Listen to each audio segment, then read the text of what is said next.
Community Viewpoint.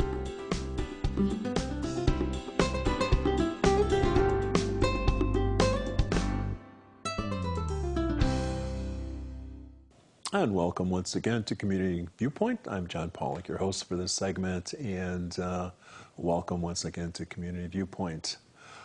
Today's guest is someone I'm really happy I ran into, Michael Roos, who is a physician assistant for dermatology at a new office, I believe it is, Mohave Dermatology. Right. It's a funny thing, I drive for veterans and the RSVP, and I was driving some clients around. They went for their dermatology sessions, and I'm sitting there waiting for them. I says, maybe I should have this looked at and that looked at. And finally I got off my butt and I went to, Right. the rest is, that's why we're here today. So I'm so glad that I took my own advice and went in to see you and the good doctor at Mohave Dermatology. I was worried about what was on my back, which is a mole, and not so worried about what was on my nose. Right. But that was the issue that I should have been worried about. And if you want to tell us, well, tell us a little bit about your credentials first. You've been around this area for some time? Yes, I've practiced dermatology for 18 years. Mm-hmm. Basically was with originally with Las Vegas Skin and Cancer and traveled with my current partner, Dr. DeLotte. We served the areas of Kingman, Laughlin, Lake Havasu City, and also offices in Las Vegas. Basically, we opened this office a year ago to continue to serve this community, but I've been coming out here for 7 years with the previous practice. So I've been in the Pahrump area and a Mesquite area for 8 years. Because I mentioned you to the director of the library, Susan Wonderly, says, I know him, he's been here. So, yeah, so you've been around, and since she acknowledged you, you have a good reputation. Right. Excuse me. But what helped also, you have a big billboard in 160. Right. Yes. Well, we definitely want to let people know we're here. We really enjoy this community. I spent, like I said, 8 years coming out here and serving the community. Everyone here has been really great to me. They're very accepting, and we're working hard to make a practice that's more customer service oriented. Not a mill where we're running cattle through the office. We understand these are people we're dealing with. We want to get to know these people. We want to find out what's wrong with them, take care of the issues, and learn about them. I'm glad you mentioned that, because I did go to another office maybe 10 years ago, and that's the feeling that I had, like being herded through like cattle. Mike is very personable, and which really helps a lot also. And he's able to draw out what is really wrong with you. And you'll tell him, I think it's really this, but I really appreciate that. And basically, you sit there in your underwear. Sure. And you do a complete check.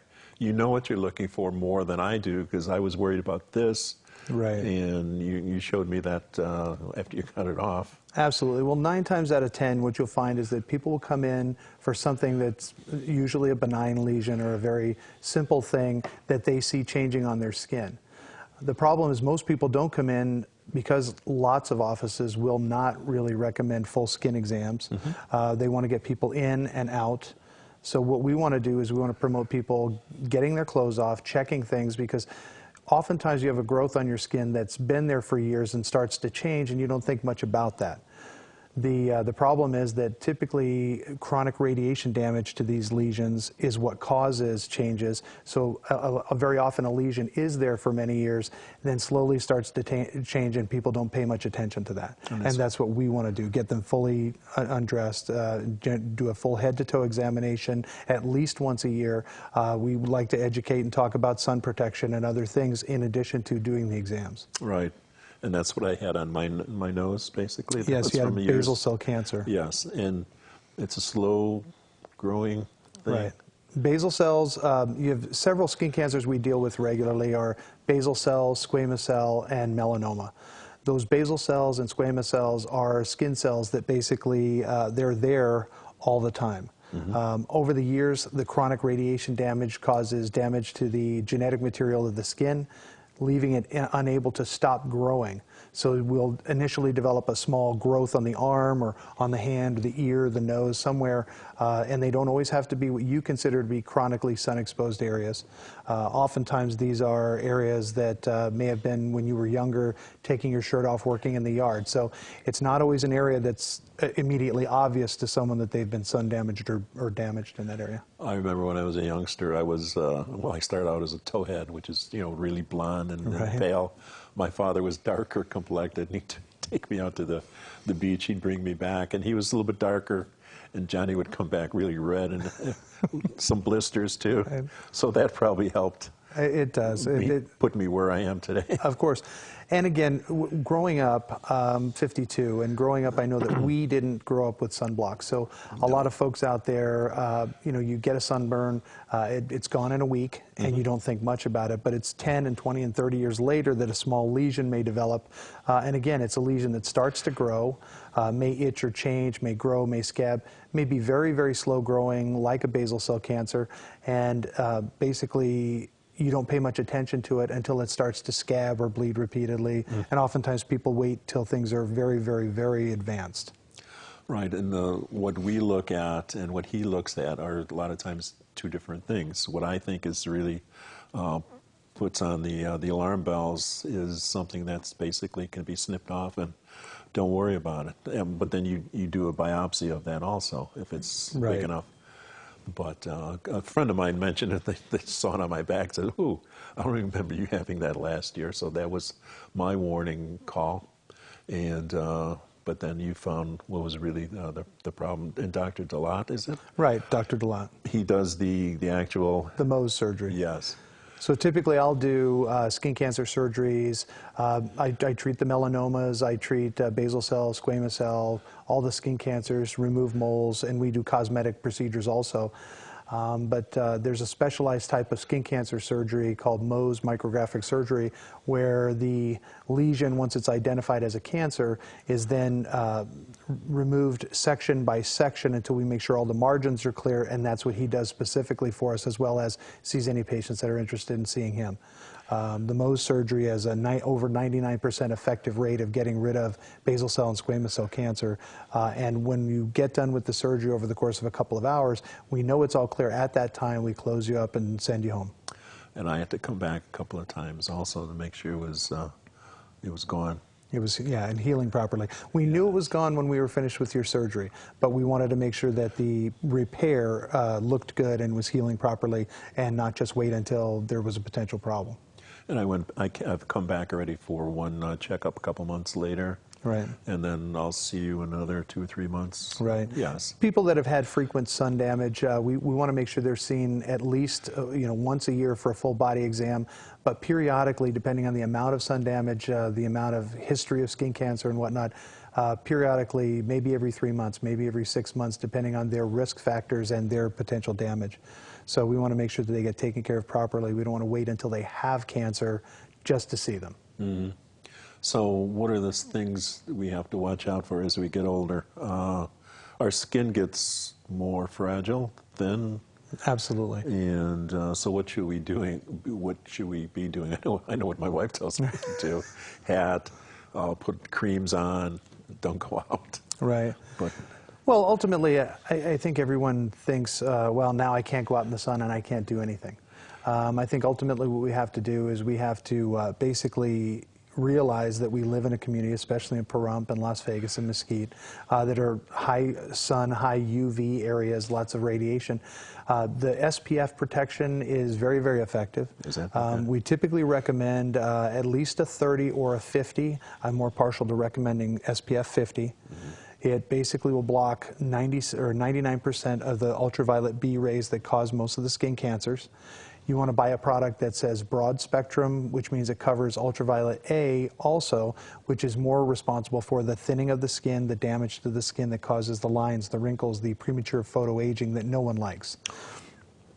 Yes, nobody So likes it. nobody likes that. We try to talk to people about prevention because, again, it's often difficult to get back to our pre-sun damage stages. There's not enough treatment for that for some folks. Yeah, and I don't think this is a good community for a lot of plastic surgery either. I'm sorry, No. I got to visualize that, everybody, plastic people.